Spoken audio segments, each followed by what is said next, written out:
السلام علیکم ورحمۃ اللہ وبرکاتہ۔ آج کی اس ویڈیو میں آپ کو ہم بتائیں گے حضرت امام حسین رضی اللہ عنہ کے بارے میں تذکرہ ہوگا۔ یہ کتاب ہے گلدستہ اہل بیت، اس کے مصنف ہیں مولانا طاہر جمیل صاحب اور ان کے مدرسہ کے کچھ استاد لوگ۔ فصل صوم، یہ فصل درج ذیل دو مباحث پر مشتمل ہے۔ نمبر 1، حضرت امام حسین رضی اللہ تعالیٰ عنہ کی سیرت و مناقب۔ نمبر 2، امام حسین کے ائمہ صاحبزادگان سلام اللہ رضوانہ علیہم کی سیرت و مناقب۔ نمبر 1 ہے حضرت امام حسین سلام اللہ رضوانہ علیہ، نام و نسب۔ آپ سلام اللہ رضوانہ علیہ کا نام حسین سین کی شد کے بغیر یعنی حسین ہے۔ آپ رضی اللہ تعالیٰ عنہ امیر المومنین حضرت علی رضی اللہ عنہ بن ابی طالب اور سید النساء حضرت فاطمہ الزہرا رضی اللہ تعالیٰ عنہ کے دوسرے صاحبزادے اور رسول اللہ صلی اللہ علیہ وسلم اور ام المومنین حضرت خدیجہ کے پیارے نواسے ہیں۔ آپ رضی اللہ تعالیٰ عنہ کی مشہور کنیت ابو عبداللہ ہے اور نسب کے اعتبار سے قریشی اور ہاشمی ہیں۔ آپ رضی اللہ عنہ کا نام حسین خود رسول اللہ صلی اللہ علیہ وسلم نے رکھا۔ آپ رضی اللہ تعالیٰ عنہ مجمعین سے پہلے یہ کسی کا نام نہیں تھا، بلکہ اللہ تعالیٰ نے حضور صلی اللہ علیہ وسلم کے حسن اور حسین نام رکھنے تک یہ دونوں نام لوگوں سے پہلے مخفی رکھے۔ آپ رضی اللہ تعالیٰ عنہ ریحانۃ النبی صلی اللہ علیہ وسلم یعنی رسول اللہ صلی اللہ علیہ وسلم کے پھول اور سبط رسول یعنی نواسے رسول کے معزز القاب سے مشہور ہیں۔ ریحانۃ النبی، ولایت باسعادت اور متعلقہ امور۔ آپ رضی اللہ تعالیٰ عنہ اپنے بھائی حضرت حسن سے تقریباً 1 برس چھوٹے تھے اور آپ کی پیدائش 5 شعبان المعظم سن 4 ہجری میں مدینہ طیبہ میں ہوئی۔ سن 4 ہجری میں مدینہ طیبہ میں ہوئی۔ جب آپ رضی اللہ تعالیٰ عنہ پیدا ہوئے تو حضور صلی اللہ علیہ وسلم نے آپ رضی اللہ تعالیٰ عنہ کے دائیں کان میں اذان دی اور بائیں کان میں اقامت کی اور اپنے مبارک لعاب دہن سے آپ رضی اللہ تعالیٰ عنہ کے منہ میں گھٹی ڈالی اور آپ کے لیے دعا کی۔ ولایت کے 7ویں دن آپ رضی اللہ عنہ کا عقیقہ کیا گیا، جس میں حضرت فاطمہ نے رسول اللہ صلی اللہ علیہ وسلم کے حکم سے آپ کے سر کے بال مونڈ کر ان کے وزن کے برابر چاندی صدقہ کی اور حضور صلی اللہ علیہ وسلم کے نے 2 بکریاں ذبح کی۔ ایک روایت میں ہے کہ 1 بکری ذبح کی۔ اس سے معلوم ہوا کہ اگر کوئی شخص لڑکے کی پیدائش پر صرف 1 بکری ذبح کرنے کی طاقت رکھتا ہو تو اس سے بھی عقیقہ کی سنت ادا ہو جائے گی، اگرچہ 2 بکریاں یا بکرے کرنا بہتر ہے۔ اور اسی 7ویں دن آپ کا ختنہ کیا گیا اور نام رکھا گیا۔ حضرت علی نے حضرت حسن کی طرح ان کا نام بھی حرب تجویز کیا تھا، مگر آپ صلی اللہ علیہ وسلم نے تبدیل کر کے حسین رکھ دیا تھا۔ حضرت علی حضرت حسن کا نام بھی حرب رکھے تھے اور ان کا بھی نام حرب یعنی لڑائی لڑاکا، لیکن آپ صلی اللہ علیہ وسلم نے حسن اور حسین رکھ دیا۔ حلیہ مبارک یعنی آپ کا آؤٹ لک کیسا تھا، حلیہ کیسا تھا، آپ دکھنے میں کیسے لگتے تھے۔ آپ رضی اللہ عنہ کا درمیانہ قد تھا، نہ بہت لمبا اور نہ ہی بہت کوتاہ یعنی چھوٹا۔ پیشانی کشادہ چوڑی، داڑھی گھنی اور سینہ مبارک فراخ تھا یعنی چوڑا تھا۔ دونوں کندھے اعتدال کے ساتھ بڑے یعنی میڈیم درجے سے بڑے اور ہڈیاں بڑی مضبوط تھیں۔ ہتھیلیاں اور قدموں کے تلوے قدرے کشادہ تھے یعنی چوڑے تھے۔ بال گھنگریالے اور بدن خوب گھٹا ہوا اور سرخی مائل سفید تھا یعنی لالی پہ ٹائپ کا سفید تھا۔ سرخی مائل سفید یعنی لال جسم تھا یعنی کوڑا لال۔ داڑھی مبارک پر وسمہ کا خطاب لگاتے تھے۔ وسمہ ایک بوٹی ہے جس کے پتوں سے بالوں کو سیاہ یا بقول بعض سیاہی مائل خضاب کیا جاتا ہے یعنی بالوں کو رنگتے تھے حضرت حسین رضی اللہ تعالیٰ عنہ۔ آپ رضی اللہ عنہ خوبصورت بدن کے ساتھ ساتھ خوبصورت آواز کے بھی مالک تھے۔ آپ رضی اللہ عنہ کی آواز میں جہاں سوز و ترنم تھا وہاں گرج بھی تھی۔ آپ کی مبارک زلفیں امامہ کے نیچے سے ظاہر ہوتی تھی، زلفیں رکھتے تھے حضرت حسین رضی اللہ عنہ، زلفیں رہا کرتے تھے۔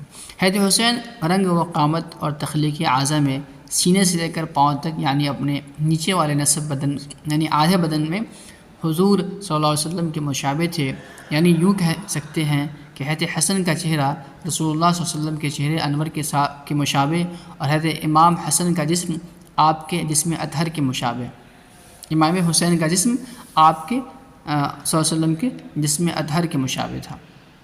یعنی یوں کہہ سکتے ہیں کہ حضرت حسن کا چہرہ رسول صلی اللہ علیہ وسلم کے چہرے انور کے مشابہ، اور امام حسین کا جسم یعنی بدن آپ کے جسم کے مشابہ تھا۔ یعنی حضرت حسن چہرے کے سے یعنی کہ باڈی چہرہ جو تھا ایریا اس میں اللہ کی امیت کے تھے، اور حضرت حسین بدن سے اللہ کے مسلم جیسے تھے۔ پرورش و تربیت سیدنا حضرت امام حسین کی پرورش مدینہ طیبہ کے پاکیزہ ترین معاشرے میں ہوئی، جہاں آپ رضی اللہ عنہ کو رسول صلی اللہ علیہ وسلم سے تربیت اور ان کی شفقت محبت میں سے وافر حصہ ملا کہ کبھی آپ صلی اللہ علیہ وسلم کی پیٹھ پر سوار ہوئے تو کبھی آپ صلی اللہ علیہ وسلم کے دوشی مبارک پر سواری کی، جیسے کئی احادیث پر اس پر شاہد ہیں۔ یعنی بہت سے حدیثوں میں آتا ہے کہ آپ وسلم کبھی ان کو لے کے گھومتے ہیں، کبھی سوار کندھے بٹھاتے ہیں، کبھی ان کو پیٹھ پہ بیٹھا کے چلتے ہیں۔ اور جہاں ان مقدس ہستیوں کی صحبت نصیب ہوئی جو انبیاء کرام کے بعد کائنات کے افضل ترین انسان تھے، یعنی صحابہ کرام، چنانچہ آپ رضی اللہ عنہ ایمان و تقوی اور قرآن و سنت کے روحانی ماحول میں پروان چڑھے، اور مسجد نبی صلی اللہ علیہ وسلم میں نبوی تعلیم و تربیت کے قائم ہونے والے ماحول کا اپنی آنکھوں سے مشاہدہ کیا اور اس سے فیض یاب ہوئے۔ اس کے ساتھ ساتھ گھر کی زندگی میں نبی کریم صلی اللہ علیہ وسلم کی صاحبزادی خواتین جنت کی سردار حضرت فاطمہ زہرا کی تربیت بھی بھری گود، اور حضور صلی اللہ علیہ وسلم کے جلیل القدر صحابی امیر المومنین سیدنا علی المرتضیٰ رضی اللہ عنہ کا سایہ عاطفت نصیب ہوا، اور خود رسول اللہ صلی اللہ علیہ وسلم کے تمام گھروں میں آمد و رفت فیض یابی کے مواقع میسر آئے۔ اس طرح آپ رضی اللہ عنہ چشم نبوت سے خوب سیراب ہوئے، اور بالآخر تربیت و سعادت کی اعلیٰ مقام پر فائز ہو کر نوجوان جنت کے سردار ٹھہرے۔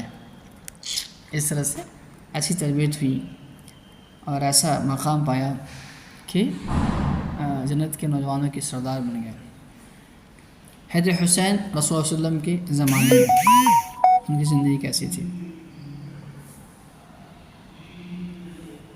حضرت حسین رضی اللہ عنہ نے رسول اللہ صلی اللہ علیہ وسلم کا بہت کم زمانہ پایا، مگر اس کم عمری کے باوجود آپ صلی اللہ علیہ وسلم کی صحبت سے بہت فیضیاب ہوئے، اور حضور صلی اللہ علیہ وسلم کی آخری عمر تک آپ ان کی صحبت میں رہے، اور رسول اللہ صلی اللہ علیہ وسلم کی مختلف کیفیات و حالت میں آپ کی صحبت اٹھائی، یعنی سفر میں، حضر میں، گھر میں، مسجد میں۔ کبھی آپ صلی اللہ علیہ وسلم کو حضور صلی اللہ علیہ وسلم اور جبرائیل علیہ السلام کی اہم نشینی کا شرف حاصل ہو رہا، کبھی آپ حضور صلی اللہ علیہ وسلم کی گود میں ہیں، کبھی ان کے ساتھ ممبر رسول پر بیٹھے ہیں، اور کبھی آپ صلی اللہ علیہ وسلم کے ساتھ مدینہ کی گلیوں میں معصومانہ اداؤں میں مشغول ہیں، کبھی ان کو حضور صلی اللہ علیہ وسلم نے اپنے قدموں پر کھڑا کر رکھا ہے، تو کبھی کندھوں پر اٹھا رکھا ہے، کبھی وہ سفر میں آپ صلی اللہ علیہ وسلم کے ساتھ ہیں، تو کبھی مسجد میں آپ صلی اللہ علیہ وسلم کے ہمراہ، کبھی آپ ان پر دم کر رہے ہیں، تو کبھی ان کو بلوایا جا رہا ہے، کبھی ان کو اپنی چادر کے اندر لپیٹ رکھا ہے، تو کبھی سینے سے چمٹایا ہوا ہے، کبھی ان کو اپنے ساتھ خچر پر بٹھا رکھا ہے، تو کبھی خود اپنی پیٹھ پر سوار کر رکھا ہے، کبھی کھجوروں کے موسم میں وہ آپ وسلم کے سامنے کھیل رہے ہیں اور ان کو صدقہ کے کھجور کھانے سے روک رہے ہیں۔ یعنی یہ سب حدیثوں میں یہ سارے جو آپ وسلم کے ساتھ ان کی صحبت کا ذکر ہے وہ سب ہے۔ اور کبھی ان کو بچپن میں ہی بیعت فرما رہے ہیں، حالانکہ آپ وسلم کا معمول بچوں کو بیعت فرمانے کا نہیں تھا۔ الغرض چھوٹی عمر کے باوجود آپ صلی اللہ علیہ وسلم کی اس قدر صحبت ہونا حضرات حسنین کا ہی امتیاز و اعزاز تھا۔ حسنین کریم یعنی حسن حسین کو اسپیشل۔ واضح رہے کہ مذکورہ تمام امور مختلف روایت حدیث میں سے ثابت شدہ ہے۔ حضرت حسین اور خلفاء راشدین کے زمانے میں زمانہ، یعنی حضرت حسین خلفاء راشدین کے زمانے میں جو تھے ان سے کیا بات ہوئی۔ عہد صدیقی، یہ کون یار میسج بھیجا اس کی ایسی تصویر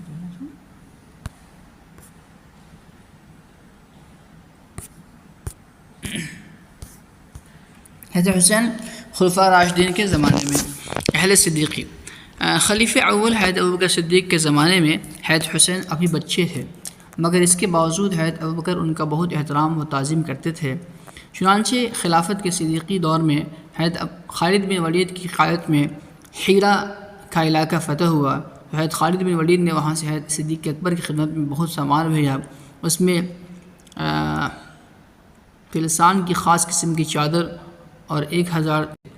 جب وہ مال یہاں پہنچا تو حضرت ابوبکر صدیق رضی اللہ عنہ نے وہ خصوصی چادر حضرت امام حسین کو حبہ کر دی، وہ خاص چادر آیا تھا۔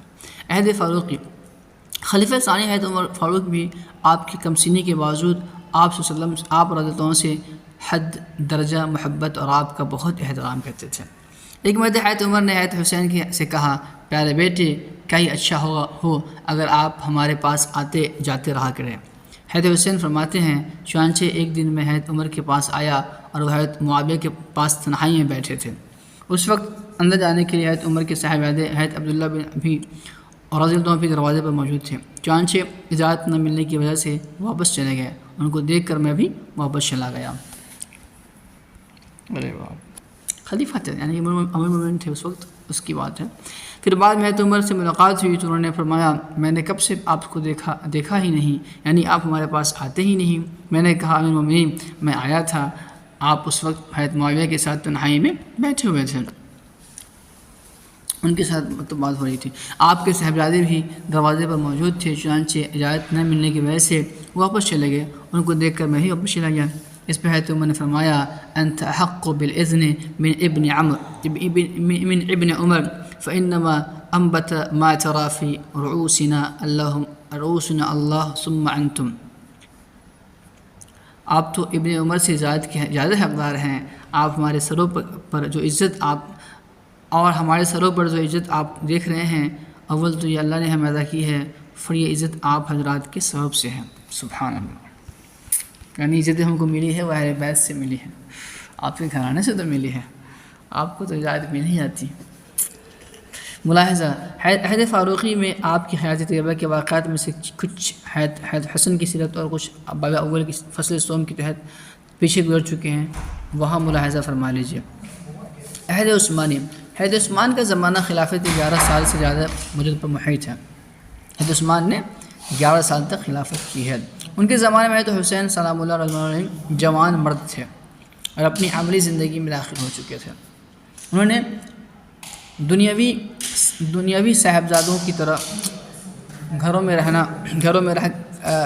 رہ کر ناز و نعمت والی زندگی اپنانے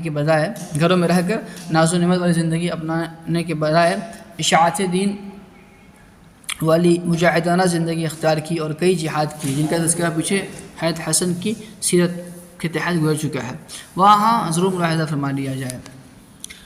علاوہ ازیں دور عثمانی رجب 26 ہجری میں عمرہ کی ادائیگی کے لیے ایک مرتبہ حضرت عثمان اور حضرت حسن آپس میں رفیق سفر رہے، ایک ساتھ عمرہ کے لیے گئے تھے۔ عبداللہ بن جعفر بھی اس سفر میں ساتھ تھے۔ دوران سفر السقیہ نامی مقام پر پہنچ کر حضرت حسین بیمار ہو گئے تو حضرت عثمان نے حضرت عبداللہ بن جعفر کو وہیں حضرت حسین کے پاس تیمارداری کے لیے ٹھہرا دیا اور ساتھ ہی حضرت علی کو اس بات کی اطلاع دینے کے لیے ایک قاصد مدینہ طیبہ روانہ کر دیا۔ بہرحال حضرت حسین کی تیمارداری کا انتظام کر کے حضرت عثمان عمرہ کی ادائیگی کے لیے مکہ مکرمہ روانہ ہو گئے۔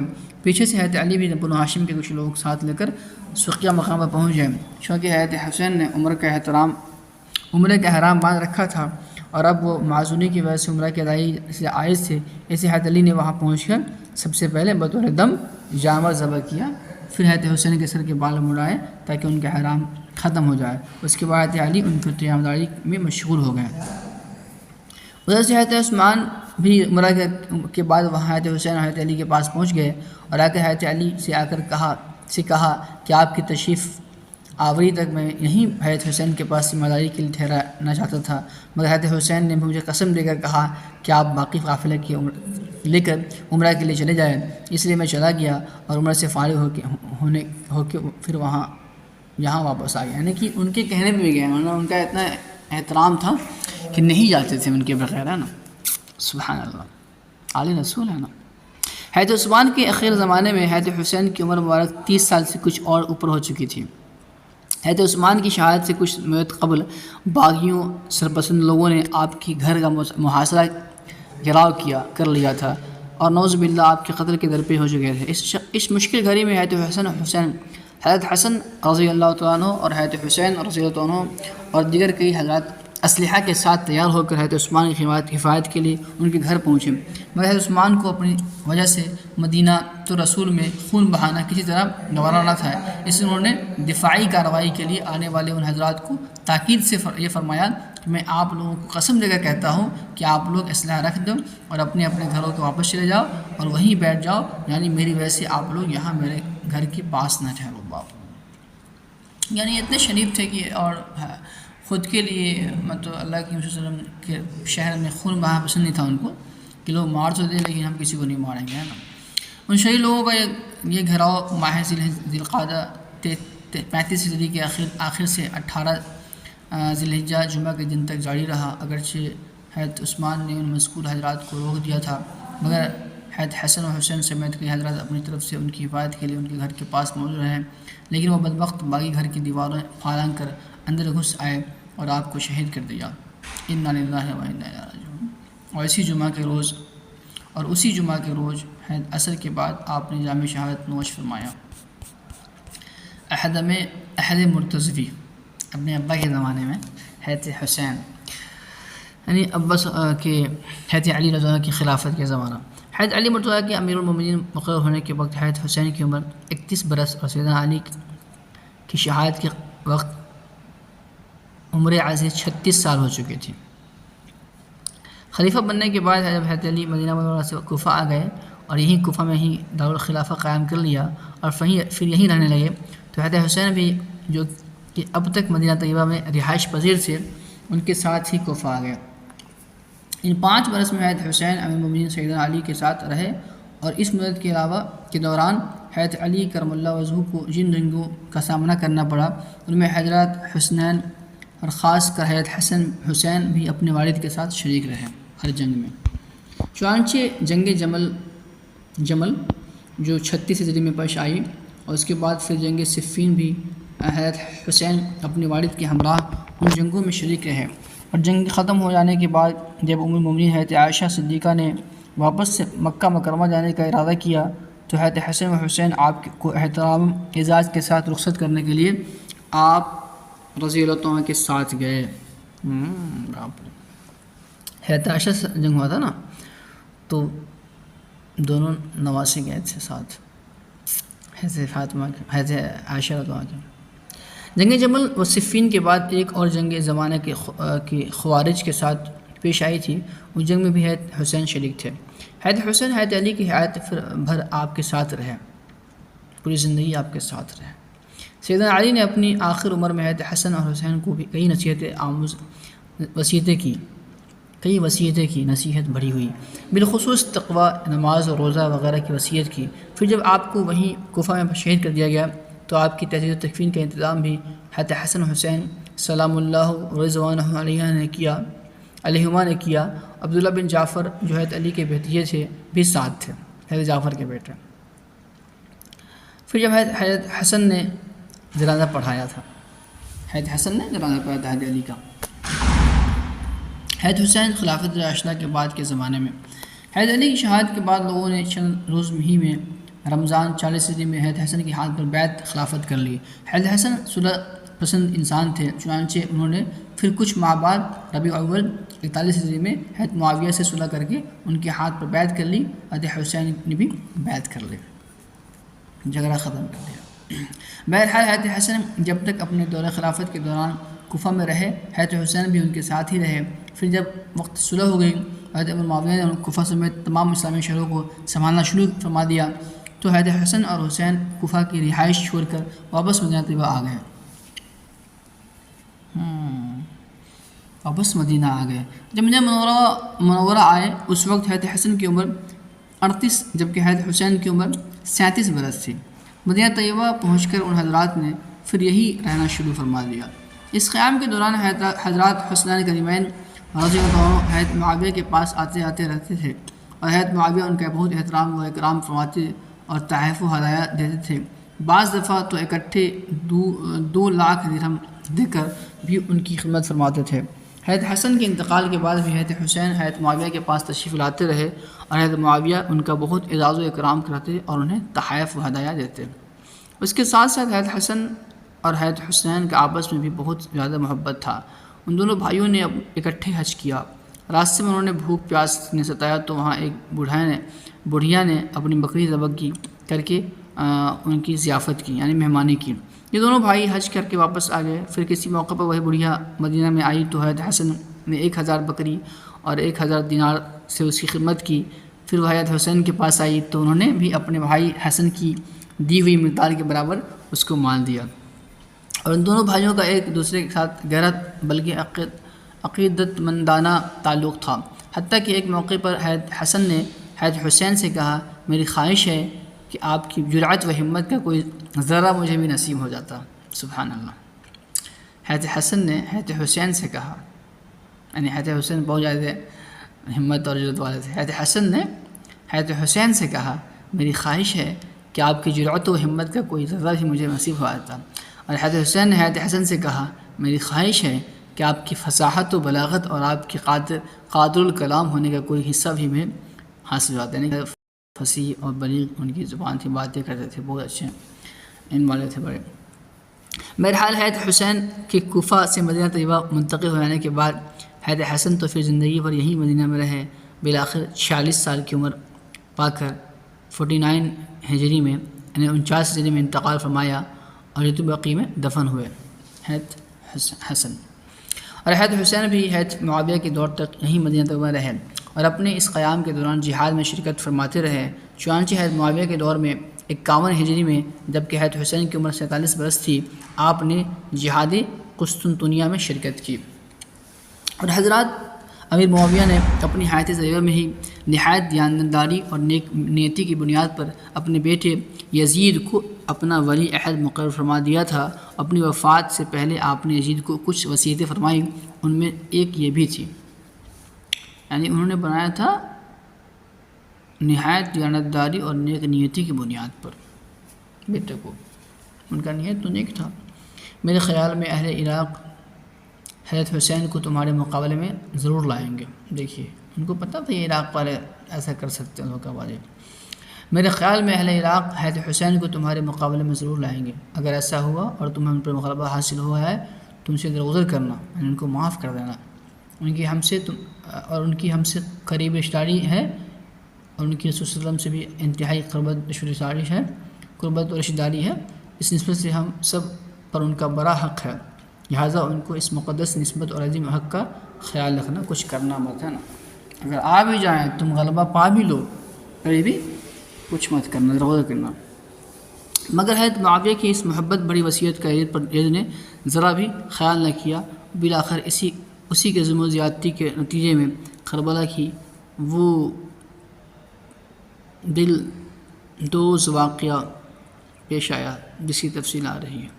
بہرحال رجب 60 میں حضرت معاویہ کا انتقال ہو گیا ہجری میں، اور یزید نے اپنے ہاتھ پر بیعت لینا شروع کر دی، مگر حضرت حسین ان کے ہاتھ پر بیعت کے بغیر اپنے اہل و عیال سمیت مدینہ طیبہ سے مکہ مکرمہ چلے گئے۔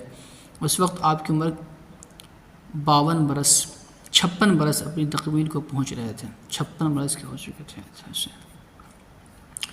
اب شروع کرتا ہوں میں وہ واقعہ ساحہ کربلا اور اس کا پس منظر، حضرت حسین اور ان کے اہل و عیال ان کے ساتھیوں کا کربلا میں جو شہید ہوئے تھے وہ ان کا یہ واقعہ ہے ساحہ کربلا اور اس کا پس منظر۔ حضرت امام حسین نے اپنے اہل خانہ کے ہمراہ یعنی گھر والوں کے ساتھ مکہ مکرمہ پہنچ کر وہیں رہنا شروع فرما دیا جبکہ عمر 56 سال ہو چکی تھی۔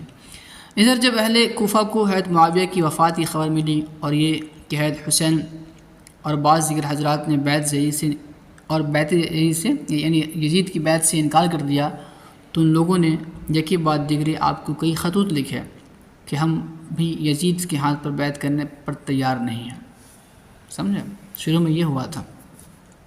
آپ رضی اللہ تعالیٰ عنہ فوراً کوفہ آ جائیے، ہم آپ کے ہاتھ پر بیعت کریں گے۔ اس طرح کئی خطوط جمع ہو گئے اور بعض لوگ تو وہاں سے وفد کی شکل میں بھی آپ کے پاس مکہ آئے اور کوفہ آنے کی دعوت دی۔ لوگ آ بھی گئے، 4 5 10 لوگ 20 لوگ، اور آ کے دعوت دینے چلیے آپ کوفہ کو خلیفہ بنا دیں گے۔ مگر آپ نے اپنی حکمت و دانشمندی سے یہ کیا کہ بجائے خود جانے کی اول حالات کی تحقیق کے لیے اپنے چچا زاد بھائی حضرت مسلم بن عقیل کو کوفہ روانہ کیا۔ پہلے کس کو بھیجا؟ مسلم بن عقیل کو رضی اللہ عنہ۔ حضرت علی کے بھائی ہیں حضرت عقیل، ان کے بیٹے مسلم۔ وہ کوفہ پہنچ کر مختار بن ابی عبید ثقفی کے گھر پر مقیم ہوئے۔ یہاں کے لوگوں کی آپ کے پاس آمد و رفت شروع ہو گئی اور آپ نے دیکھا کہ یہاں کے مسلمان یزید کی بیعت سے متنفر اور حضرت امام حسین کے بیعت کے لیے بے چین ہیں۔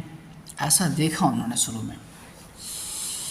چنانچہ آپ نے امام حسین کے لیے بیعت خلافت شروع کر دی۔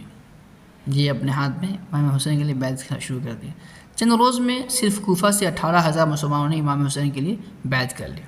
دیکھیں نا، 18,000 لوگ بیعت ہو گئے کہ میں امام حسین کو اپنا خلیفہ مانتا ہوں، اور یہ سلسلہ روز بروز بڑھتا جا رہا تھا۔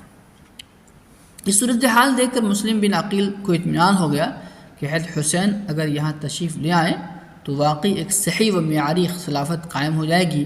اس لیے انہوں نے ہدایت کے موافق حضرت حسین کو خط لکھ کر کوفہ آنے کی دعوت دے دی کہ بھائی یہاں تو ماحول بالکل موافق ہے اور لوگ تیار ہیں آپ کو خلیفہ بنانے کے لیے، اس لیے آپ آ جائیں۔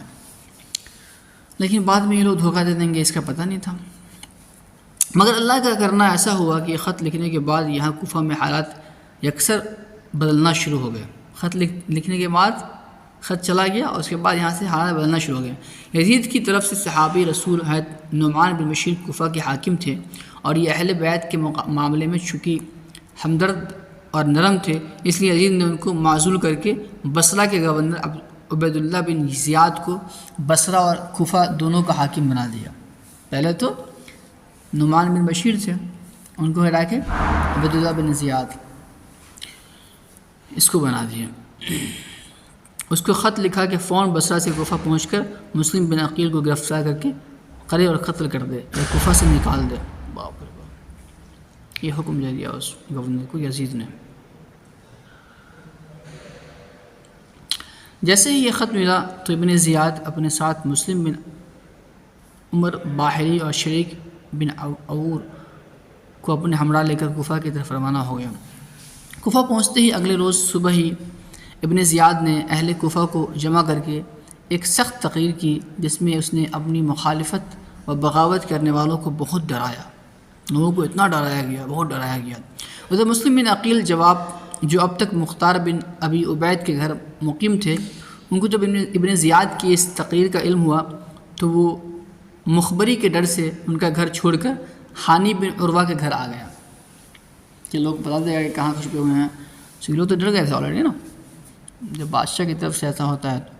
شریک بن عور جو کہ ابن زیاد کے ساتھ بصرہ سے کوفہ آیا تھا، مگر اہل بیت سے محبت رکھنے کے سبب ابن زیاد سے جدا ہو کر حانی بن عمرہ کا مہمان اور ہمراز ہو گیا تھا، یہ بیمار پڑا تو ابن زیاد نے پیغام بھیجا کہ آج شام کو میں شریک بن عور کی عیادت کے لیے آؤں گا۔ شریک ابن عور نے اس موقع کو غنیمت جان کر مسلم بن عقیل سے کہا، یہ فاسق و فاجر آج شام کو میری عیادت کے لیے آنے والا ہے اسی گھر میں، جب یہ آ کر بیٹھے تو آپ چپکے سے اس پر حملہ کر کے اسے قتل کر دیں۔ موقع تھا، دیکھیے حضرت مسلم بن عقیل کو موقع ہے، اور یاد رکھنا ہے کہ اس موقع کو ہاتھ سے نہ دینا۔ شام کو ابن زیاد آیا اور کافی دیر بیٹھا رہا، مگر مسلم بن عقیل نے اسے قتل نہ کیا۔ اللہ، جب وہ چلا گیا تو شریک ابن عور نے مسلم بن عقیل سے پوچھا کہ آپ نے کس وجہ سے اسے قتل نہیں کیا؟ آپ نے فرمایا، میں اس حدیث شریف کی وجہ سے رک گیا کہ رسول اللہ صلی اللہ علیہ وسلم کا فرمان ہے، انما الایمان قید الفتق فلا یفتق مؤمن بمؤمن، ایمان حیلہ کے ساتھ اچانک قتل کرنے سے منع کرتا ہے۔ ایمان جو ہے حیلہ کے ساتھ یعنی بہانہ کے ساتھ اچانک قتل کرنے سے منع کرتا ہے۔ کسی مومن کے لیے جائز نہیں کہ کسی مومن کو بہانے سے اچانک قتل کر دے۔ وہ مسلمان تھا ظاہر میں نا۔ پھر شریک بن عبور اسی بیماری میں 3 دن بعد انتقال کر گئے۔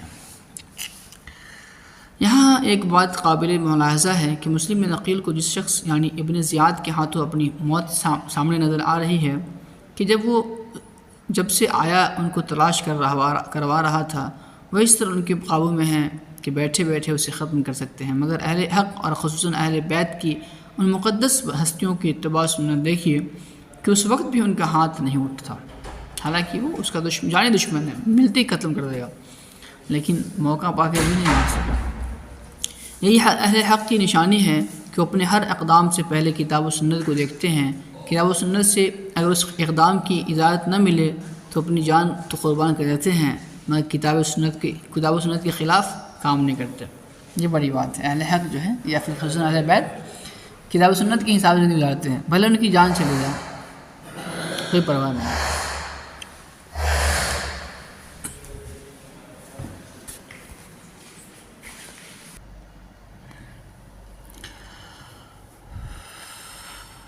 ابن زیاد نے اپنی ایک خاص چالاکی کے ذریعے یہ معلوم کروا لیا کہ مسلم بن عقیل ہانی بن عروہ کے گھر میں روپوش ہیں۔ اس نے پتہ کر لیا۔ چنانچہ ابن زیاد نے ہانی بن عروہ کو اپنے دربار میں حاضر کرایا اور اس سے بہت زیادہ اس پہ ظلم کیا، ڈانٹا، پتہ نہیں تشدد کیا ہے نا۔ ادھر شہر میں مشہور ہو گیا کہ ہانی بن عروہ قتل کر دیے گئے ہیں۔ جب یہ خبر عمر بن حجاز کو پہنچی تو قبیلہ مجہز کے بہت سے جوانوں کو لے کر موقع پر پہنچے اور ابن زیاد کے مقام کا محاصرہ کر لیا۔ دیکھ رہے ہیں وہ لوگ آئے اور ابن زیاد جہاں ٹھہرا تھا اسے گھیر لیا۔ ابن زیاد کے کہنے پر قاضی شریح نے مکان سے باہر آ کر لوگوں کو تسلی دی کہ ہانی کو قتل نہیں کیا گیا، وہ صحیح سالم ہے۔ اس پر وہ نوجوان واپس چلے گیا۔ وہی موقع تھا مارنے کا، یہ وہ لوگ دھوکہ دے دیا انہیں۔ ہانی بن عروہ کے متعلق شہادت کی خبر اور اس کی خلاف قبیلہ مجہز کے ہنگامہ اور ابن زیاد کے قصر مکان کے محاصرے کی اطلاع جب مسلم بن عقیل کو ملی تو وہی مقابلے کے لیے تیار ہو کر نکلے۔ چلو سب مل کے کر لیں گے مقابلہ۔ اپنے ساتھیوں کو جمع کیا۔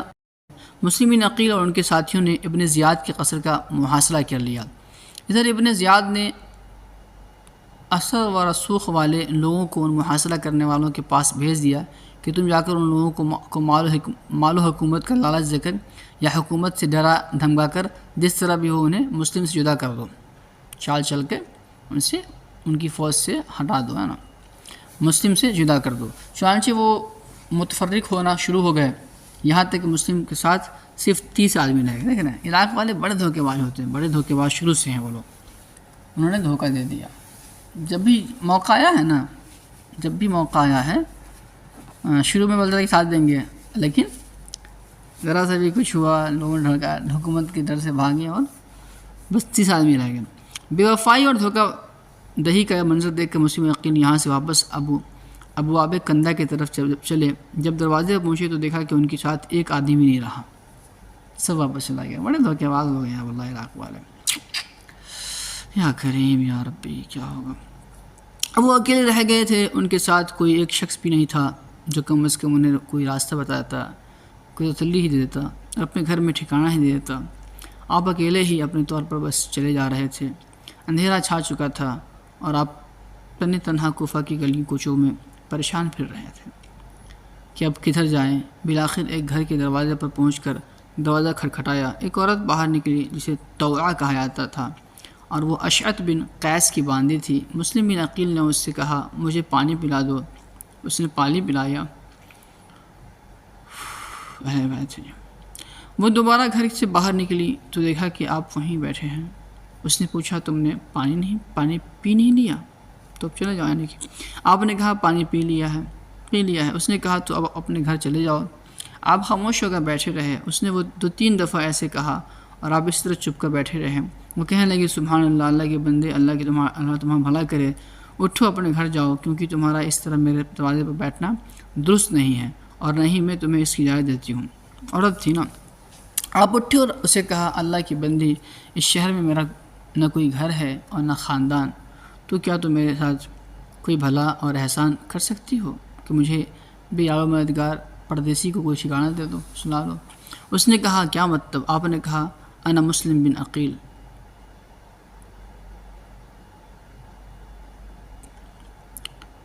کذبنی ہؤلاء القوم وغرونی، میں مسلم بن عقیل ہوں، ان لوگوں نے مجھے جھٹلایا ہے، مجھے دھوکہ دیا ہے. تمہاری قوم نے، لوگوں نے مجھے جھٹلایا ہے، دھوکہ دیا بیعت کر کے اب دھوکہ دے دیا. اس نے حیرت سے پوچھا مسلم عقیل تم ہو؟ آپ نے جواب دیا جی ہاں. اس کے بعد اس نے آپ کے گھر میں ٹھکانہ بھی دیا اور بستر اور کھانا بھی دیا. ابھی تھوڑی ہی دیر کی گزری تھی کہ اس کا بیٹا بلال جو لوگوں کے ساتھ اسی ہنگامے میں باہر گیا ہوا تھا واپس آ گیا. اسے دیکھا کہ میری والدہ بار بار کمرے کے اندر آتی ہے. اس نے سب پوچھا تو عورت نے اس سے بھی چھپایا، مگر جب اس نے اصرار کیا تو عورت نے اول اس سے پکا عہد کر لیا کسی کو بتانا نہیں. پھر مسلم بن عقیل کے بارے میں بتایا کہ انہوں نے اندر پناہ لی ہوئی ہے. یا جب ابن زیاد نے دیکھا کہ قصر کا محاصرہ ختم ہو گیا ہے اور لوگ مسلم کو چھوڑ گئے ہیں تو اس نے شہر کے مرکزی دروازے پر پہرا لگا کر مسلم بن عقیل کو ڈھونڈنے کے لیے گھروں کی تلاشی کرانا شروع کر دیا. تو یہ پہلے جو شہر تھے نا، کوفہ شہر کو بھی شہر تو بند باؤنڈری کے اندر ہوتا تھا، اس کا ایک گیٹ ہوتا تھا. مین گیٹ کو پہ لگا دیا پہرا کہ کوئی باہر جائے گا نہیں، اور اب گھر کی تلاشی شروع ہو گئی نا. آخر اسی عورت کے مذکورہ بیٹے بلال بن اسید نے مخبری کر کے مسلم بن عقیل کا پتہ بتا دیا. اس نے دونوں کو بتا دیا، مخبری کر دی. چنانچہ ابن زیاد نے انہیں گرفتار کرنے کے لیے محمد بن اشعث کی سرکردگی میں 70 سپاہیوں کا ایک دستہ بھیج دیا، ایک آدمی کو قید کرنے کے لیے. مسلم بن عقیل نے جب ان کی آوازیں سنی تو تلواریں لے کر دوائے پر آ گئے. ان سے 2 دفعہ مقابلہ کیا، ان سب کو پیچھے بھگا دیا، 70 کو ایک اکیلے. بالآخر گرفتار کر لیے گئے، اور گرفتاری کی حالت میں جب ان کے ساتھ جا رہے تھے تو راستے میں آنکھوں سے آنسو جاری ہو گئے. یہ دیکھ کر ان مخالفین میں سے ایک آدمی نے کہا مسلم، جو لوگ ایسا اقدام کرتے ہیں جو تم نے کیا ہے وہ جب پکڑے جائیں تو رویا نہیں کرتے. اللہ اکبر، تم نے تو بغاوت کی. ابن عقیل نے فرمایا اما واللہ لست ابکی علی نفسی ولکن ابکی علی الحسین وعلی حسین انہ قد خرج الیکم اليوم او امس من مکہ. مجھے اپنے رب کی قسم، میں اپنی جان کے لیے نہیں رو رہا، بلکہ حضرت حسین علیہ حسین کی جانوں کے لیے رو رہا ہوں، جو میری تحریر پر کل یا پھر آج مکہ مکرمہ سے کوفہ کی طرف روانہ ہو چکے ہوں گے، اور یہاں تو لوگ دھوکہ دے چکے ہیں، اور یہاں پہنچ کر تمہارے ہاتھوں اسی بلا میں گرفتار ہوں گے جس میں گرفتار ہو چکا ہوں.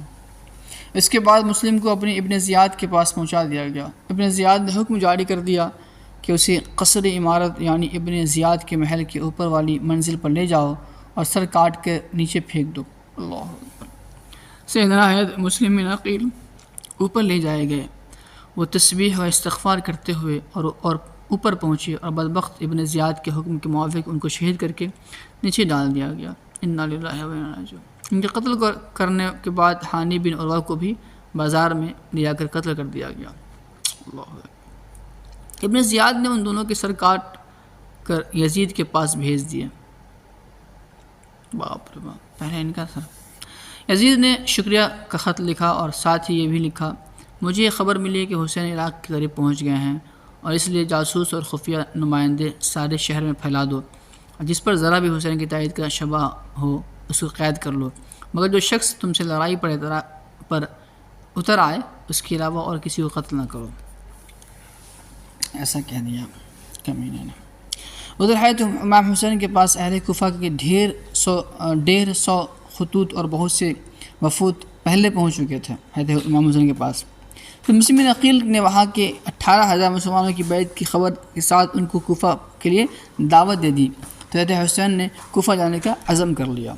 جب یہ خبر لوگوں کو مشہور ہوئی تو بہت سارے حضرات نے آ کر ان کو کوفہ جانے سے روکا. جب یہ بات لوگوں کو پہنچی کہتے عقیل تو شہید کر دے گا۔ ان حضرات کا کہنا تھا کہ اہل عراق و کوفہ کے وعدے اور ان کی بیعتیں قابل بھروسہ نہیں ہیں، ان کے وعدے ان کے بیعت کوئی بھروسہ نہیں ہے نا۔ یہ لوگ قدیم سے عہد شکن اور بے وفا چلے آ رہے ہیں، بہت پرانا یہ لوگ دھوکے باز ہیں عراق والے، اس لیے وہاں جانے کا فائدہ شاید حاصل نہ ہو سکے گا، لہٰذا آپ رضوان کو وہاں نہیں جانا چاہیے۔ مگر حضرت عبداللہ بن زبیر کی رائے جانے کی تھی، ان کا منشا شاید یہ تھا کہ اہل عراق حضرت حسین کے اہل بیت اور خاص طور پر ناموس رسول ہونے کی نسبت سے آپ کے ہاتھ پر دل و جان سے بیعت کر لیں گے۔ یعنی حضرت عقیل بن مسلم عقیل تو چلو چچیرا بھائی تھے، حضرت حسین تو اللہ کے نبی صلی اللہ علیہ وسلم کے نواسے ہیں، تو شاید ان سے بیعت کر لیں گے۔ اس سے حضرت امام حسین کے ذریعے ایک صحیح اسلامی خلافت کا قیام جلد اور بآسانی وجود میں آ جائے گا۔ یہ ان کی رائے تھی عبداللہ بن زبیر کی، باقی کسی کی رائے نہیں تھی۔ خاص طور پر حضرت عبداللہ بن عباس نے نہایت ہمدردی کے لیے لہجے میں حضرت حسین کو 2 مرتبہ مشورہ دیا کہ آپ نہ جائیں، اہل کوفہ عہد شکن لوگ ہیں، بے وفا لوگ ہیں۔ مگر امام حسین اپنے نزدیک وقت کی ایک اہم دینی ضرورت سمجھ کر رضا الہی کے لیے عزم کر چکے تھے کہ مجھے جانا ہے اور باطل کے خلاف لڑنا ہے۔ مشورہ دینے والوں نے ان کو ممکنہ خطرات سے آگاہ کیا، لیکن مقصد کی اہمیت نے ان کو خطرات کا مقابلہ کرنے کے لیے آمادہ کیا، مقصد تھا، اور پیچھے ہٹنے کے بجائے آگے بڑھنے پر اکسایا۔ بالآخر 8 ذی الحجہ 60 ہجری کو آپ مکہ مکرمہ سے کوفہ کے لیے روانہ ہو گئے۔ حضرت عبداللہ بن جعفر کو جب آپ کی روانگی کا علم ہوا تو انہوں نے اپنے بیٹے کے ہاتھوں حضرت حسین کو خط روانہ کیا۔ عبداللہ بن جعفر، حضرت جعفر کے بیٹے عبداللہ، حضرت حسین کے چچیرے بھائی، جس میں ان کو مکہ واپسی کا مشورہ دیا۔ جب یہ خط حضرت حسین کو پہنچایا گیا تو آپ نے اپنے اس عزم کوفہ کو اس طرح برقرار رکھا اور اپنے اس عزم کی ایک اور وجہ بھی بیان کی کہ میں رسول صلی اللہ علیہ وسلم کے خواب میں دیکھا ہے، مجھے آپ صلی اللہ علیہ وسلم کی طرف سے حکم دیا گیا ہے کہ میں اس حکم کی بجائے آوری کی طرف جا رہا ہوں، خواہ مجھ پر کچھ بھی گزر جائے۔ تو اللہ کے رسول میں حکم دیا کہ آپ جائیے، ایسا خواب دیکھے تھے۔ بہرحال کسی چیز نے امام حسین کے عزم مسموم میں کوئی کمزوری پیدا نہ کی اور وہ کوفہ کے لیے روانہ ہو گئے۔ مقدر کو پورا ہونا تھا۔ ابن زیاد جو کوفہ پر اس لیے حاکم مقرر کیا گیا تھا کہ امام حسین کے مقابلے میں سخت سمجھا گیا تھا، بہت ظالم بندہ تھا، اس کو جب حضرت حسین کی روانگی کی اطلاع ملی تو اس نے اپنی پولیس کے افسر حسین بن نمیر کو آگے بھیجا کہ قادسیہ پہنچ کر مقابلہ کے انتظامات مکمل کرے۔ قادسیہ آگے ہی روک دیا جائے نا۔ حضرت حسین اور ان کے وفادار ساتھی سفر طے کر رہے تھے۔ عبداللہ حسین بن نمیر نے حر بن یزید کو 1000 سواروں کی فوج دے کر آپ کے مقابلے کے لیے قادسیہ سے آپ کی طرف روانہ کر دیا تھا۔ قادسیہ میں یہ لوگ تھے، قادسیہ سے تھے، آپ کی طرف روانہ کر دیا۔ چنانچہ حر بن یزید اور اس کا لشکر آ کر حضرت حسین کے مقابلے میں ٹھہر گئے۔ حر نے کہا مجھے آپ سے جنگ کرنے کا حکم نہیں دیا گیا ہے، بلکہ حکم ہے کہ میں آپ سے اس وقت تک جدا نہ ہوں جب تک آپ کو کوفہ نہ پہنچا دوں۔ حرمہ اپنے لشکر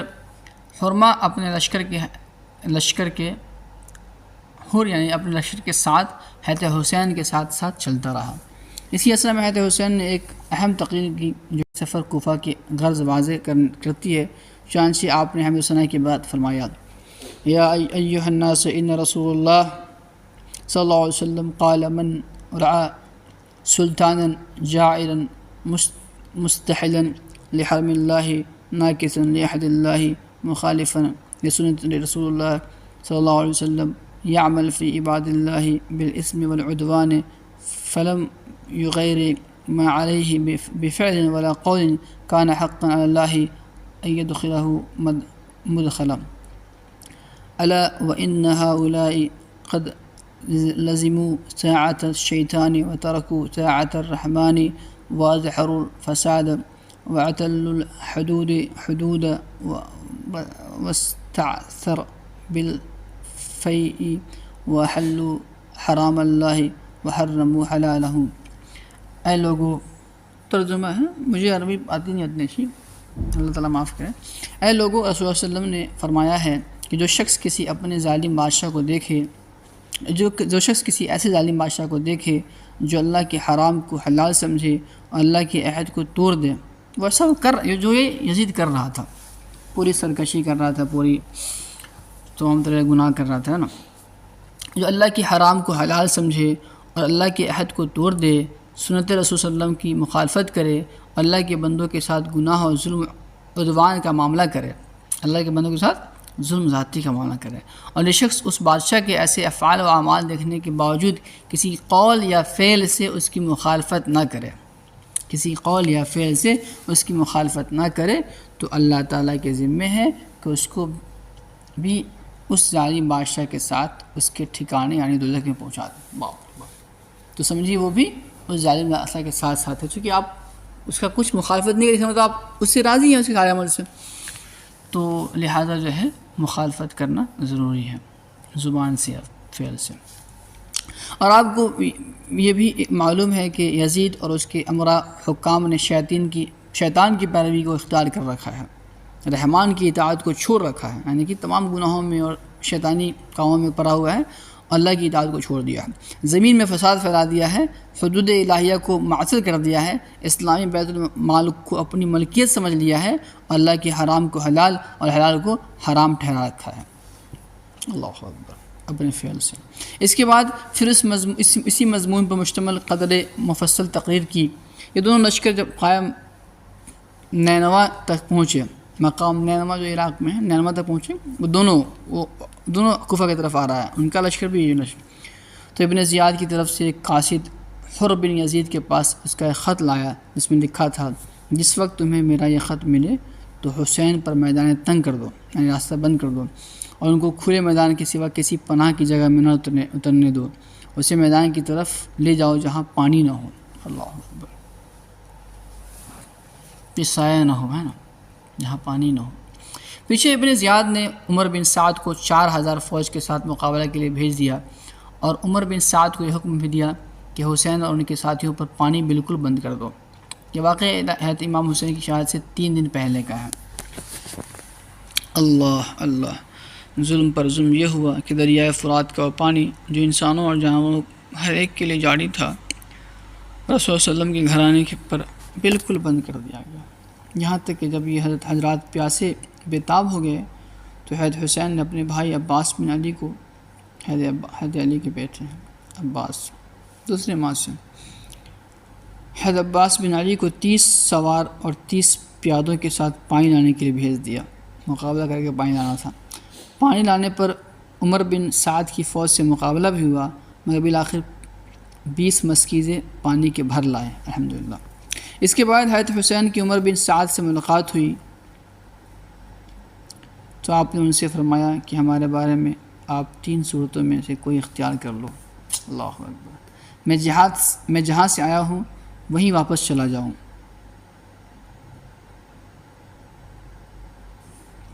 یا میں یزید کے پاس پہنچ جاؤں اور خود اسے اپنا معاملہ طے کر دوں، یا مجھے مسلمانوں کی کسی سرحد پر پہنچا دو، جو حال وہاں کے عام لوگوں کا ہوگا میں اسی پہ بسر کر دوں گا، اب مجھے جانے دو۔ 3 اس کو آپشن دیے تھے، یہاں سے میں مکہ پر چلا جاؤں، چونکہ انہوں نے معاہدہ کر لیا تھا نا، نہیں جانے دے رہے تھے، یا میں یزید کے پاس پہنچ جاؤں اور خود اس سے اپنا معاملہ طے کروں، اس سے بات کر لوں، یا مجھے مسلمانوں کے کسی سرحد سے پہنچا دو، جو حال وہاں کے عام لوگوں کا ہوگا میں اسی میں بسر کروں گا، عام لوگوں سے ساتھ رہوں گا، ہے نا۔ عمر بن سعد کو یہ شرائط اچھی لگی، اس نے ابن زیاد کو خط لکھا کہ مجھے حضرت حسین نے 3 صورتوں کا اختیار دیا ہے، اور ظاہر ہے کہ ان میں سے آپ کا مقصد پورا ہوتا ہے اور امت کی اس میں عافیت میں بہتری ہے۔ ابن زیاد بھی یہ 3 صورتیں پڑھ کر عمر بن سعد کے اس خط سے متاثر ہوا اور کہا کہ ہم نے اس کو قبول کیا، مگر بدبخت شمر بن جوشن نے ابن زیاد کو اس سے روکا اور کہا کہ آپ حسین کو اس پر مجبور کریں کہ وہ آپ کے پاس آ جائیں، پھر آپ چاہیں سزا دیں، چاہے معاف کر دیں۔ شمر میں کمینے نے ایسا کر دیا۔ ابن زیاد نے شمر کی رائے قبول کر کے عمر بن سعد کو زر ذیل خط لکھا، اور یہ خط خود شمر کے ہاتھ ہی عمر بن سعد کو روانہ کر دیا۔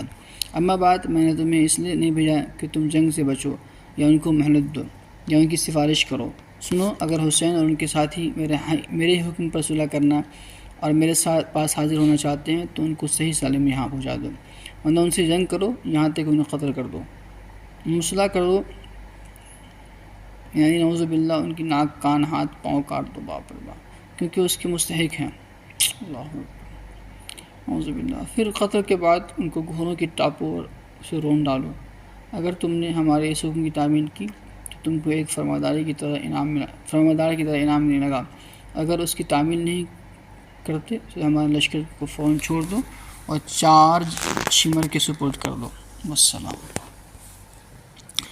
شمر یہ خط لے کر جب عمر بن سعد کے پاس پہنچا تو عمر سمجھ گیا کہ شمر کے مشورے سے یہ صورت عمل میں آئی ہے، اس کمینے کی وجہ سے میرا مشورہ رد کر دیا گیا۔ عمر نے شمر سے کہا کہ تم نے بڑا ظلم کیا کہ مسلمان متفق ہو رہے تھے، اس کو ختم کر کے قتل و قتال کا بازار گرم کر دیا تم نے، کتنا اچھا ہے، مطلب بات ہو رہی تھی، بات سے معاملہ حل ہو رہا تھا۔ بہرحال حضرت حسین کو یہ پیغام پہنچایا گیا کہ تم ابن زیاد کے پاس حاضر ہو جاؤ، پھر وہ جو چاہے تمہارے ساتھ کرے۔ ابن زیاد کے پاس حاضر ہونا چونکہ آپ کے اوپر شرعاً لازم بھی نہیں بنتا تھا، لہٰذا آپ نے پیغام قبول کرنے سے انکار فرما دیا کہ ذلت سے تو بہت بہتر ہے کہ میں اس کے پاس سے نہیں جاؤں گا۔ شمر بن ذی الجوشن اس محاذ پر محرم کی 9ویں تاریخ کو پہنچا، اس کربلا پہ۔ حضرت حسین اس وقت اپنے خیمے کے سامنے بیٹھے ہوئے تھے، اسی حالت میں کچھ اونگ آ کر آنکھ بند ہو گئی اور پھر ایک آواز کے ساتھ بیدار ہو گئے۔ آپ کی ہمشیرہ زینب نے یہ آواز سنی، دوڑی آئی اور وجہ پوچھی، فرمایا میں نے رسول اللہ صلی اللہ علیہ وسلم کو خواب میں دیکھا ہے، آپ صلی اللہ علیہ وسلم نے مجھے فرمایا انک تروح الینا، انک تروح الینا، آج شام کو تم ہمارے پاس آنے والے ہو۔ حضرت زینب یہ سن کر رو پڑی اور آپ رضی اللہ عنہ نے انہیں تسلی دی۔ اسی حالت میں شمر کا لشکر لڑنے کے لیے سامنے آ گیا۔ آپ رضی اللہ عنہ کے بھائی عباس آگے بڑھے اور اس کے مقابلہ گروہ سے گفتگو ہوئی۔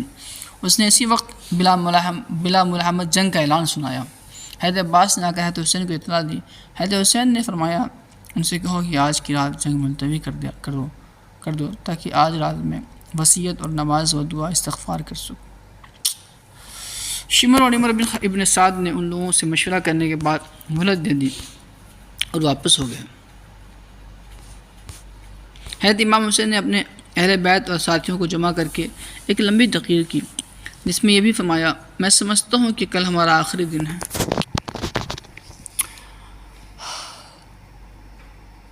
میں آپ سب کو خوشی سے اجازت دیتا ہوں کہ سب اس رات کی تاریکی میں متفرق ہو جاؤ اور جہاں پناہ مل جائے چلے جاؤ، کیونکہ دشمن صرف میرا طلبگار ہے۔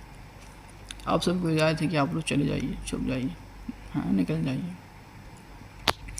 دشمن کو تو مجھ سے مطلب ہے نا۔ تقریر کے آخر میں آپ کی ہمشیرہ حضرت زینب نے بے قرار ہو کر رونے لگی تو آپ نے چلے دی اور اسے فرمائی میری بہن، میں تمہیں اللہ کی قسم دیتا ہوں کہ میری شہادت پر تم کپڑے نہ پھاڑنا، سینہ کو بھی سینہ نہ پیٹنا وغیرہ ہرگز نہ کرنا اور آواز سے رونے چلانے سے بچنا۔ اسی واقعہ بہار آ گئے اور اپنے ساتھیوں کو جمع کر کے تمام رات تہجد اور دعا استغفار میں مشغول رہے۔ یہ عاشوراء یعنی 10 محرم کی رات تھی۔ اگلے دن 10 محرم بروز جمعہ صبح کی نماز سے فارغ ہوتے ہی عمر بن سعد لشکر لے کر سامنے آ گیا۔ حضرت حسین کے ساتھ اس وقت کل 72 ساتھی تھے، 32 سوار اور 40 پیدل۔ آپ رضوان نے بھی مقابلہ کے لیے اپنے ساتھیوں کی صف بندی کروائی۔ اسی دوران ابن زیاد کے لشکر میں سے حر بن یزید جو سب سے پہلے 1000 کا لشکر لے کر مقابلے کے لیے آئے تھے، اپنا گھوڑا دوڑا کر حضرت حسین کے لشکر میں آ کر مل گئے اور بالآخر حضرت حسین کے لشکر کی طرف سے ہی لڑتے رہے۔ حر بن یزید ان کے ساتھ آگے مل گئے، لڑتے لڑتے شہید ہوئے اور آخر وقت میں اپنی آخر سنوار گئے۔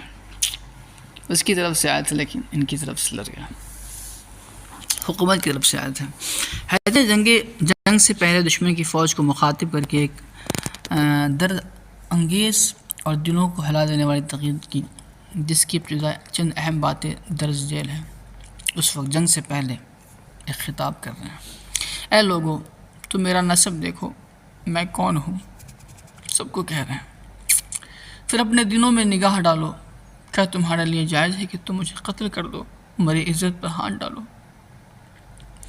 کیا میں تمہارے نبی صلی اللہ علیہ وسلم کی صاحبزادی سلام اللہ و رضوان علیہ کا بیٹا نہیں ہوں؟ کیا یہ مشہور حدیث تمہیں معلوم نہیں ہے کہ رسول اللہ علیہ وسلم نے مجھے اور میرے بھائی حسن کو جنت کے نوجوانوں کا سردار فرمایا ہے؟ اس کے بعد آپ کے ساتھی حضرت زبیر بن قیس کھڑے ہوئے اور ان لوگوں کی نصیحت کی، کیا رسول کے خون سے باز آ جاؤ۔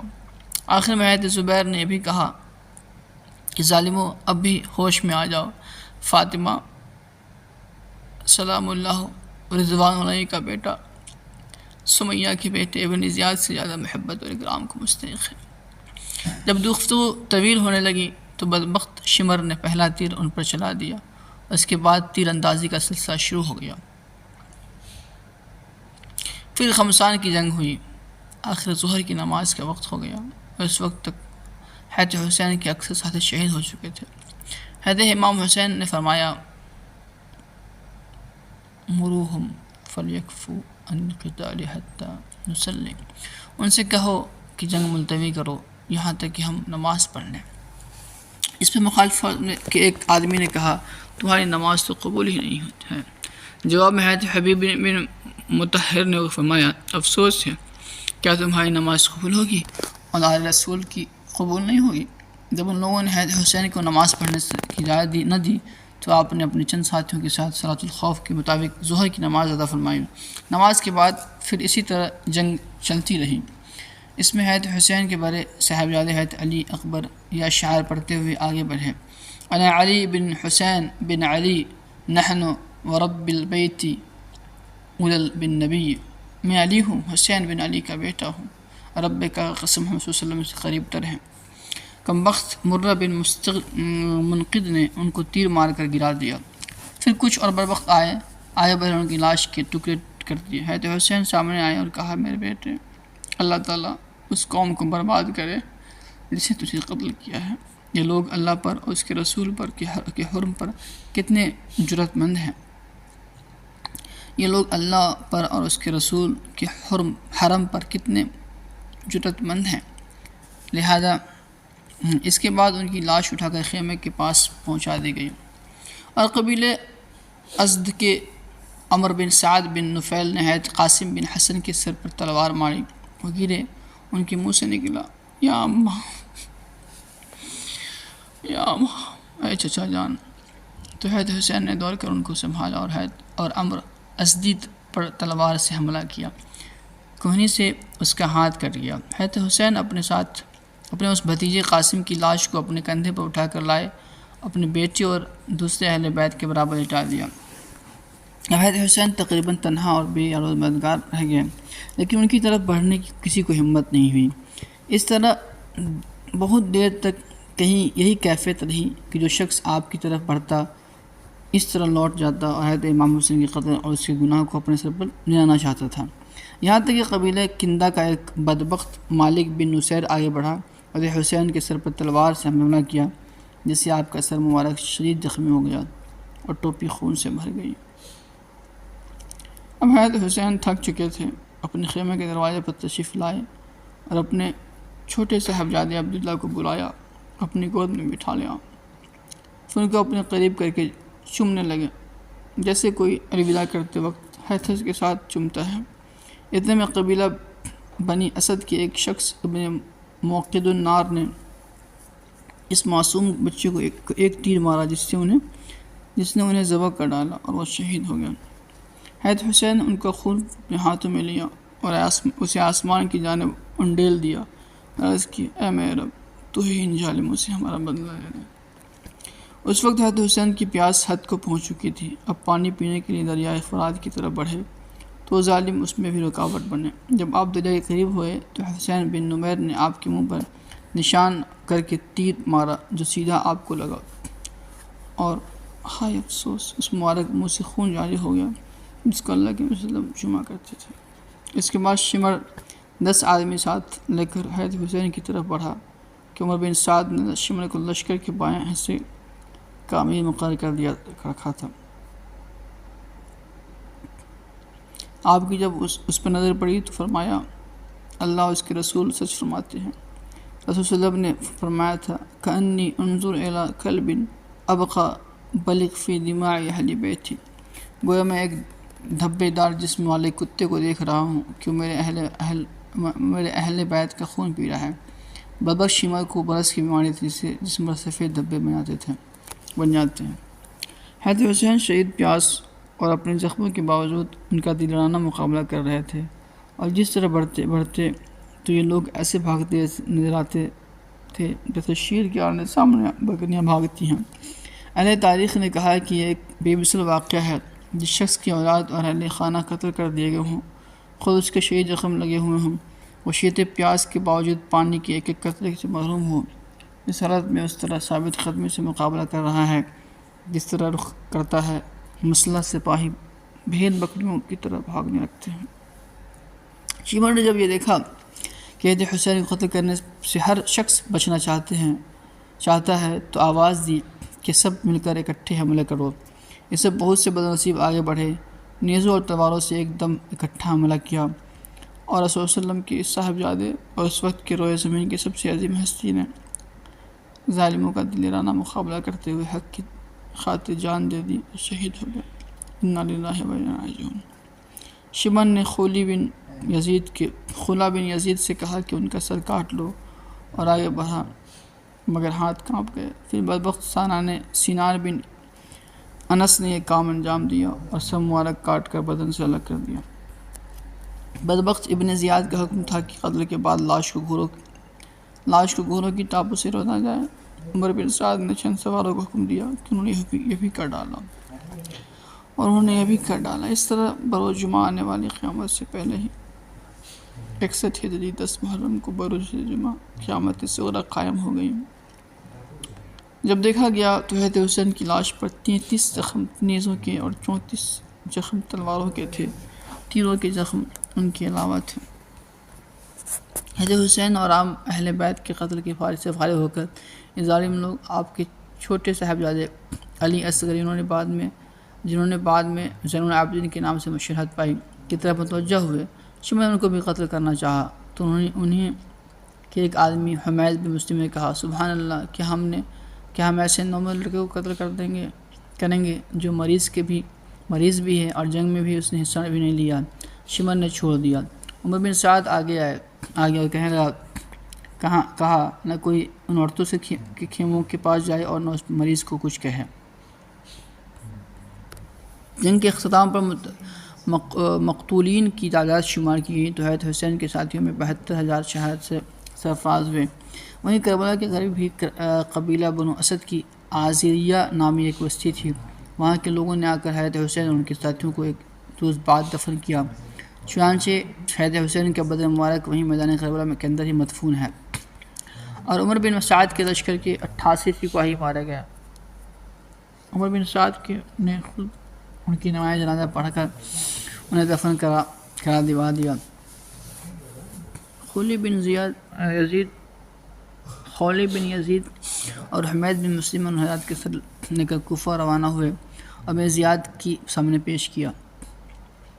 ابن زیاد نے لوگوں کو جمع کر کے سب سروں کے سامنے رکھا اور ایک چھری سے سیدنا امام حسین کے منہ پر مبارک کو چھونے لگا۔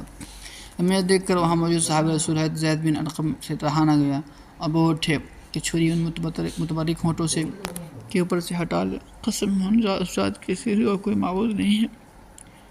میں نے رسول اللہ صلی اللہ علیہ وسلم کو دیکھا ہے کہ وہ ان ہونٹوں کو بوسہ دیتے ہیں اور یہ کہہ کر وہ پڑے۔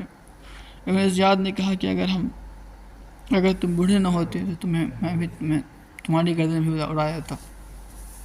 ابن زیاد کی بدبختی نے اس بس نہیں کیا کہ حکم دیا کہ حضرت حسین کے سر کو ایک لکڑی پر رکھ کر کوفہ کے بازاروں اور گلی کوچوں میں گھمایا جائے کہ سب لوگ دیکھ لیں کہ اس کے بعد اس مبارک سر اور دوسرے ساتھیوں کے سروں کو یزید کے پاس ملک شام بھجوا دیا۔ اسی کے ساتھ عورتوں اور بچوں کو جنہوں نے عمر بن سعد میدان کربلا سے کوفہ ساتھ لے آیا تھا بھی روانہ کیا۔ حضرت حسین کا سر مبارک جس وقت یزید کے سامنے رکھا گیا تو یزید کے ہاتھ میں چھری